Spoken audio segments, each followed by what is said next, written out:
اعوذ باللہ من الشیطان الرجیم بسم اللہ الرحمن الرحیم۔ سامعین و ناظرین کرام، السلام علیکم ورحمۃ اللہ وبرکاتہ۔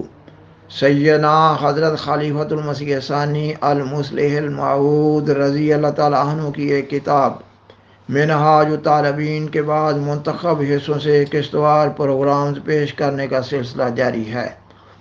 آپ کا یہ مضمون آپ کی دو تقاریر پر مشتمل ہے جو آپ نے عالمگیر جماعت احمدیہ کے جلسہ سالانہ کے موقع پر 27-28 دسمبر 1925 کو قادیان میں فرمائیں، اور بیان کیا گیا تھا کہ آپ کا یہ مضمون ان گنت حقائق و دقائق اور اسرار و رموز پر مشتمل ہے۔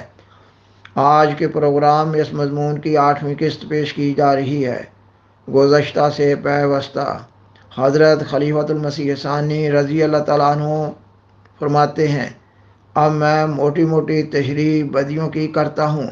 اول وہ بدیاں جو ذاتی ہوتی ہیں، یعنی جن کا اثر انسان کے اپنے نفس پر پڑتا ہے۔ نمبر 2 وہ بدیاں جو دوسروں سے تعلق رکھتی ہیں، یعنی ان کا اثر انسان کے اپنے نفس پر ہی نہیں پڑتا بلکہ دوسروں پر بھی ان کا اثر ہوتا ہے۔ نمبر 3 وہ بدیاں جو قومی ہوتی ہیں، یعنی قوم کی حیثیت کو مد نظر رکھتے ہوئے وہ بدی ہوتی ہے۔ نمبر 4 وہ بدیاں جو خدا تعالیٰ سے تعلق رکھتی ہیں۔ آپ فرماتے ہیں، اس کے مقابلہ میں نیکیوں کی بھی 4 قسمیں ہیں۔ نمبر 1 ذاتی نیکیاں، یعنی جن کا اثر انسان کی اپنی ذات پر پڑتا ہے۔ نمبر 2 وہ نیکیاں جو دوسروں سے بھی تعلق رکھتی ہیں، یعنی جن کا اثر دوسروں پر بھی پڑتا ہے۔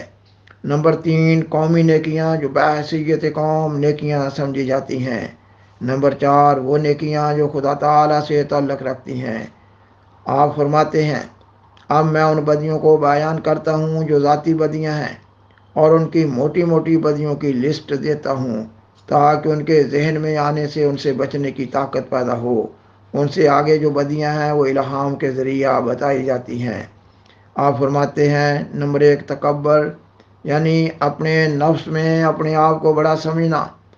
کسی اور پر ظاہر کیے بغیر ایک شخص اپنے نفس میں سمجھتا ہے کہ میں بڑا آدمی ہوں، تو یہ بات اس کے نفس کو طہارت حاصل کرنے سے روکتی ہے۔ نمبر 2 سفلا پن، بازاروں میں آوارہ طور پر پھرنا یا بیٹھنا اور ذلیل پیشے اختیار کرنا، یہ بھی نفس کی بدی ہے، اور اس کی وجہ سے بھی اعلیٰ ترقی حاصل نہیں ہو سکتی جب تک کوئی اپنی حالت اور پیشہ نہ بدلے گا۔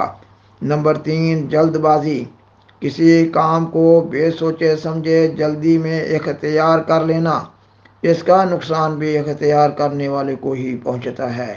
نمبر 4 بدظنی، یعنی دوسرے کے متعلق یہ خیال کرنا کہ وہ ایسا ہے ویسا ہے، خواہ اس پر اس خیال کو بھی ظاہر نہ کرے حتیٰ کہ مر جائے، مگر پھر بھی یہ گناہ ہے۔ نمبر 5 ناجائز محبت، خواہ دل میں ہی رکھے اور کسی کو نہ بتائے تو بھی یہ بدی ہے۔ نمبر 6 کینہ، یعنی دل میں یہ خیال رکھنا کہ فلاں کو نقصان پہنچاؤں گا، چاہے عملاً کبھی بھی نقصان نہ پہنچائے۔ نمبر 7 بزدلی، بزدلی کا دل میں پیدا ہونا گناہ ہے، خواہ اس کے اظہار کا کبھی موقع آئے یا نہ آئے۔ نمبر 8 حسد، یعنی دوسرے کے متعلق یہ خیال کرنا کہ اس کی چیز جاتی رہے اور مجھے مل جائے۔ نمبر 9 بے صبری، یعنی مصائب پر گھبرا جائے اور جو کام اسے کرنا ہو وہ نہ کر سکے۔ نمبر 10 دوں ہمتی، انسان اپنے لیے بڑے مقصد قرار نہ دے بلکہ چھوٹے چھوٹے قرار دے، یہ برائی بھی بڑی تباہی کا موجب ہوتی ہے۔ یہ خصوصاً بادشاہوں اور امراء کے لیے سخت تباہی کا باعث ہے، کیونکہ ان کی کم ہمتی سے ان کی رعایا بھی کم ہمت ہو جاتی ہے۔ حضرت مسیح موعود علیہ الصلاۃ والسلام نے کیا عجیب نکتہ بیان فرمایا ہے۔ فرماتے ہیں، تیرے منہ کی ہی قسم میرے پیارے احمد، تیرے بڑھنے سے قدم آگے بڑھایا ہم نے، یعنی تو نے اے محمد صلی اللہ علیہ وسلم ترقی کی تو ہم بھی آگے بڑھے، پس عمرہ کے لیے دوں ہمتی بہت بڑا گناہ ہے اور عوام کے لیے بھی گناہ ہے۔ نمبر 11، چاپلوسی، یوں ہی کسی کو خوش کرنے کے لیے باتیں بنانا چاپلوسی ہے۔ عمرہ کے نوکروں میں یہ بدی بہت زیادہ ہوتی ہے۔ نمبر 12، ناشکری، اس سے دل میں کسی کے احسان کی قدر نہ ہونا مراد ہے۔ نمبر 13، بے استقلالی، ایک کام اختیار کرنا اور بغیر سر انجام دیے چھوڑ دینا بے استقلالی ہے۔ نمبر 14، سستی، اس کی وجہ سے انسان کام ہی نہیں کرتا۔ نمبر 15، غفلت۔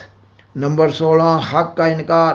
نمبر 17، حق کے اقرار کی جرات کا فقدان۔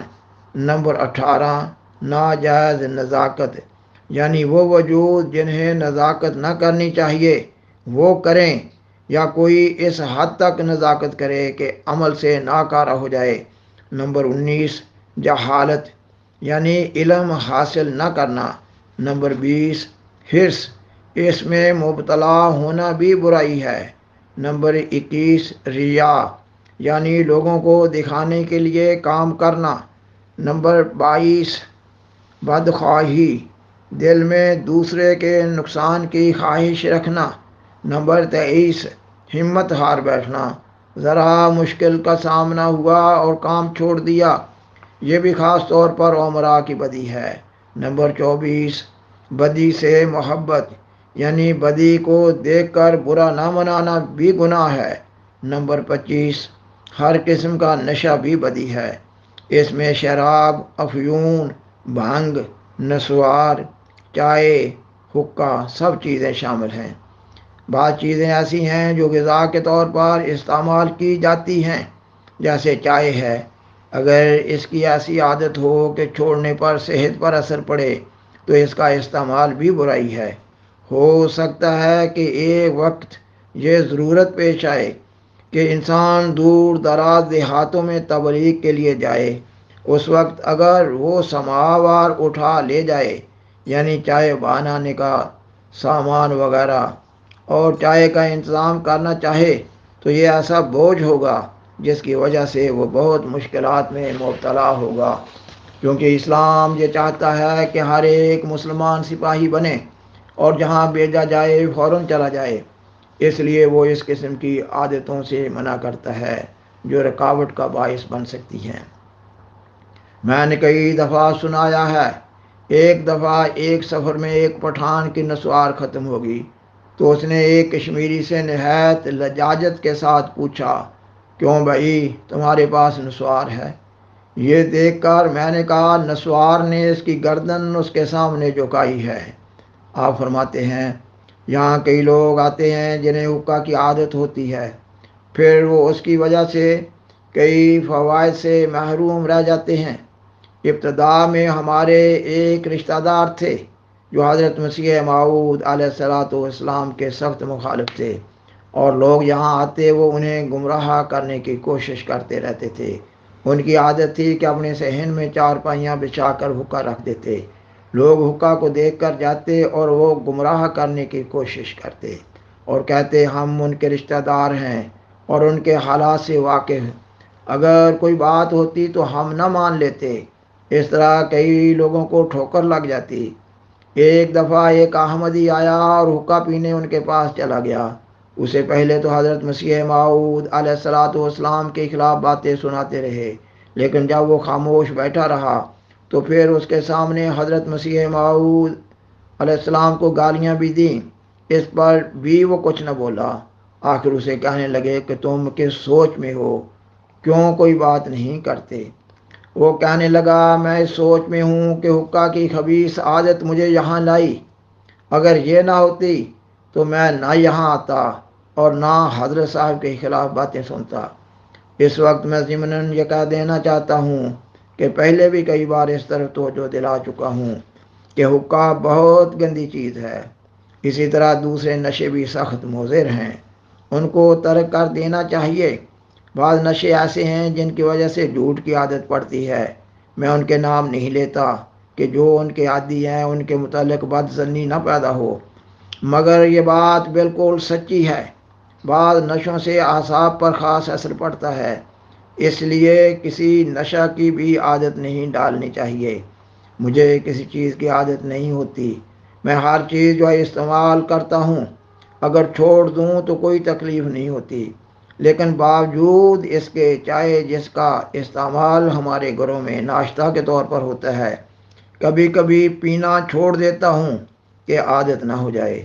مومن کو کسی چیز کے نشہ کی عادت نہ ڈالنی چاہیے، یہ بھی ایک برائی ہے۔